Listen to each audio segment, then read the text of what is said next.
What percentage of wealthy people use debt? A large percentage of wealthy people actually use debt as a financial tool. For instance, a lot of millionaires and billionaires leverage debt to invest in assets that appreciate over time, like real estate. There isn't one universal statistic, but it's definitely a common practice among the wealthy. Wow, she's even smiling about it. Well, guess what? I wanted to find out the statistical number, what percentage of wealthy people have debt. Turns out all use debt strategically. So here's the thing. If you're scared of debt, you're never gonna be wealthy. Let me tell you why. You see, debt has a very bad connotation in our society. Everybody's scared of debt because what if you cannot pay? Debt precipitates bankruptcies when people are insolvent. And so, at the end of the day, if you are scared of debt and if you stay away from it because you believe that you can save your way into wealth, you're wrong. First of all, it's really, really difficult to become wealthy without using a leverage, but also you're gonna be grinding in first gear compared to everybody else who uses debt. So most importantly, you don't know the concept of debt. If you don't understand this concept in full, then you will be struggling to build wealth, especially when it comes to real estate investments. And moreover, you don't understand in full the difference between good debt and bad debt. That's why in this video, we're gonna go in depth about the difference between good debt and bad debt and how to precipitate a situation where bankers are lined up to give you that good money so you can build wealth. And after watching this video, you will never be scared of good debt. My name is Rafik Moore. I'm the CEO of Brait Capital, investment company with 9-figure portfolio across 9 states. We specialize in value-add investing in retail, industrial, apartments, and other types of real estate opportunities. There's 2 types of debt. There's good debt and there's bad debt. The difference is very simple. Bad debt is when you borrow from your future self to enjoy your life today. Bad debt is simply credit card debts, car loans, any kind of debt you get against a depreciating asset or a debt that you use to fund your life. That, my friends, is a bad deal. It's a no-no. You do not want bad debt. For example, I only use credit cards to get points. I got a Platinum American Express and I pay it every month because I don't want to pay that high interest on that amount. However, I get a lot of points so I can travel for free. Otherwise, I'd much rather not use credit cards at all. Now, what is a good debt? Listen and listen good. Good debt is any debt you get against an appreciating cash flowing asset. What wealthy people do and know is to identify assets that generate cash flow in excess of your debt payment. And if you are very strategic, if you learn my playbook on how to work with bankers and how to do value-add investments, you will be able to build immense wealth by applying these principles, getting good debt, finding value-add assets, and using the strategy to build cash flowing assets and unlock value. Today, my goal with this video is to kill your fear of debt. If you're interested in understanding smart leverage, please join our network. We do coaching calls every week where I share my playbook, my case studies, and relationships with lenders, bankers, bridge lenders, etc. The Value Add Network is a community of value-add investors who get together to add value first and foremost to each other and then do value-add investments across the nation. Join our coaching program and you'll make more money and build wealth for you and your family. I understood this concept of bad and good debt about 20 years ago. Starting out, when I just graduated from college, I was elated to receive credit cards that I can charge and go on vacation and buy nice things. And that was really, really bad because I didn't really think about it, but then I had to pay really high interest rates, 20 to 25%, which is kind of silly. I learned very quickly that bad debt is a liability and it doesn't really build your wealth. It really actually subtracts from your wealth and it robs your future self of finances.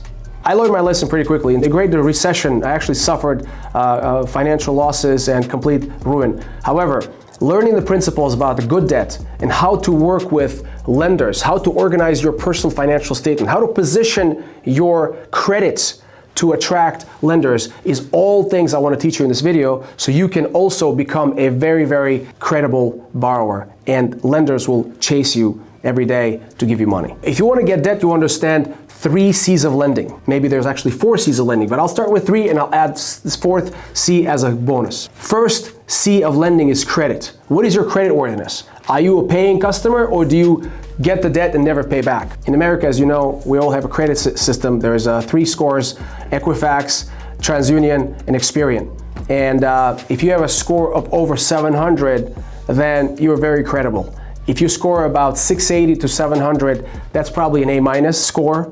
680 to 660 is probably a B, and anything below 660, well, then people will be questioning whether they want to lend to you or not. So number 1, credit. You want to make sure you stay on your credit, and if you have a lot of bad debt, the reporting agencies feel it and they reduce your credit score. So stay away from bad debt, or if you charge these credit cards, pay them off. Second C is capacity. What is capacity? Capacity is your ability to repay the debt. When you borrow money from lenders, they will review your financials. They will see how much you make, and they will calculate things like debt to income ratio. They will calculate debt service coverage ratio, which is very prevalent in real estate investing. And so as long as these ratios are in line, debt to income ratio, I think the highest lenders will allow is 50%. That means whatever salary you get, you are allowed to borrow as much as 50% of it. Anything above that, they think is going to be scary and you won't be able to carry the debt load. Debt service coverage ratio, on the other hand, is about real estate. And debt service coverage ratio requirement, for the most part, is about 1.25, which means for every dollar of debt, you need to collect $1.25 of net income. So that way you have 25 cents per dollar of cash flow. For example, if I make $10,000 a month on my W-2, the maximum loan I can borrow is about $5,000 a month, which represents 50% debt to income ratio.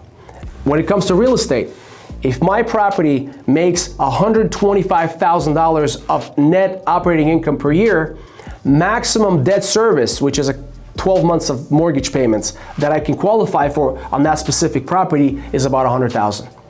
And $25,000 that's left after you pay the mortgage is what's called your cash flow. What we do at Brait Capital is we shoot for 2, debt service coverage ratio of 2. In other words, for the NOI that we collect, we want our debt to represent 50% of that income, which means 50% is cash flow. It's really hard to get, but that's where you need to find really, really deep value-add deals.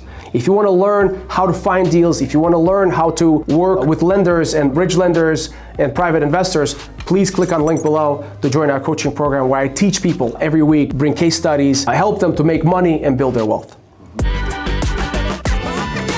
Third C of lending is collateral. If you have a collateral for the lender, they usually will lend you anywhere from 80 to 75 or 70% of the collateral value, which in real estate happens all the time. That gives them more comfort to lend you that cash, and you can borrow more. For example, when you go out there and you say, hey, give me $1 million to a bank or a lender, they won't give you $1 million.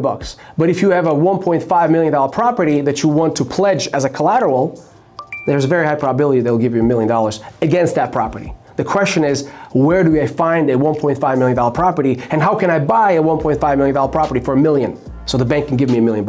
And that's, my friends, is magic that I teach. So now, collateral is the third C of lending. So you understand credit, capacity, and collateral are 3 C's of lending. But you know what the most important C is? Character.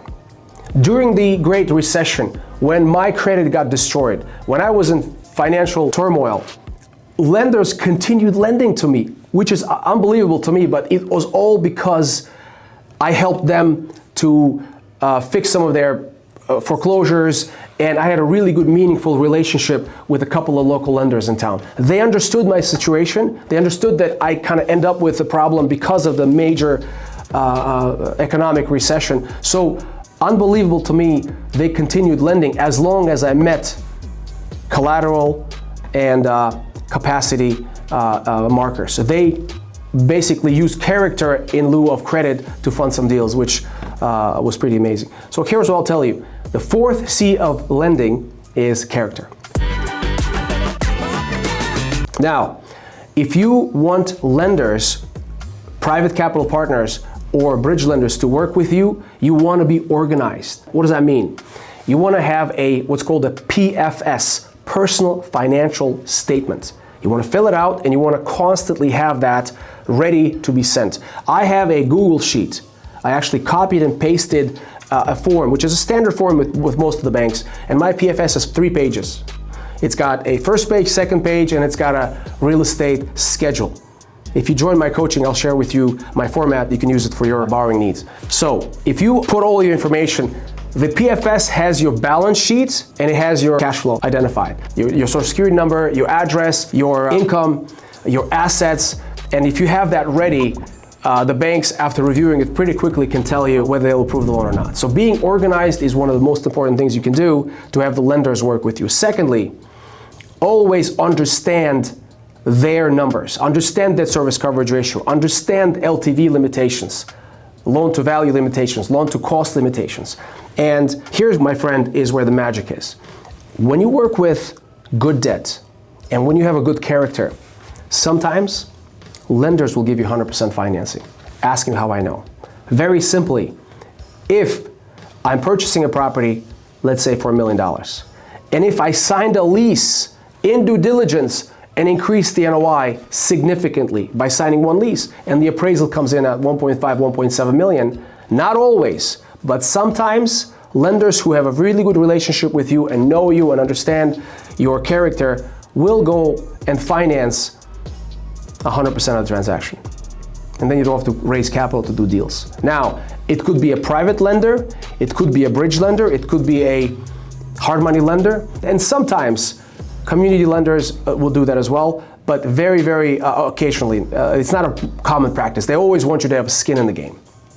Okay? So understanding that is extremely important. Everything I'm talking about right now is understanding what good debt is and how to get lenders, private investors, and bridge lenders to lend you good debt so you can go buy appreciating assets and do value add investing. As soon as you understand these concepts and you utilize them in your personal investment journey, you'll be able to see results right away. For example, in my case, my credit was destroyed, and when I bought my first investment property, I actually provided all my financials to my seller, who actually happened to be my lender. He lent me $1.6 million against a $2 million property. He says, you just have to come up with $400,000 as a down payment. His recourse was to take the property back and keep the $400,000 if I didn't pay. Now, my credit was destroyed, and when I sent him my financials and he looked up my credit, he says, what happened? Why is your credit destroyed? And I very humbly explained to him, I said, look, I bought some properties, great recession, times are tough, I feel really, really bad, but I'm a good guy, it's all circumstantial, and here's my income. My income is good, I have the capital to fund the deal from my investors, I'm legit, please give me a chance. And I was super lucky to have that particular seller become my lender on my first transaction, because he saw how organized I was, he saw how dedicated I was to getting the deal done.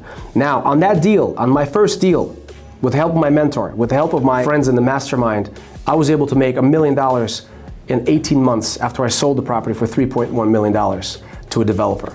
And so to you guys, you can use all of these strategies to find properties like that in your area and use these concepts so you can get good debt and build your wealth, make a lot of money, and have a tremendous impact on your community. When you get into numbers over 5 million or 8 million, 10 million, there's a concept called non-recourse debt, which means when you buy the property, the lender assumes that the only recourse that they will get is, if you don't pay back, is to take the property back. They won't sue you, they won't come after you, they won't force you into bankruptcy. And so once you elevate your game, once you become really, really good at it, next level of evolution is to work with asset-based lenders who don't even care about your credit. All they want is security against an asset that you found, and they'll give you non-recourse debt. And so as long as you understand the economics of deals, as long as you understand the value add process, as long as you borrow on each property very, very methodically, and make sure that your advisors, your mentors review everything before you pull the trigger, every time you borrow good debt, you should be able to make money, because hopefully your asset is valued significantly over your debt load. And that's, my friends, is a secret to value-add investing. That's how you can make millions. And but of course, you might say, well, where do you find these distressed assets? Well, come join our coaching. I'll be happy to help you. I have a whole series of classes where I teach people how to find distressed assets, how to unlock value in these properties in a methodical way, and use private capital partners, banks, and triangulate with sellers to put together win-win situations for everybody involved. If you're still scared of good debt after watching this video, give me a sec. If you don't have debt, you will never make money. I'll see you in the next video.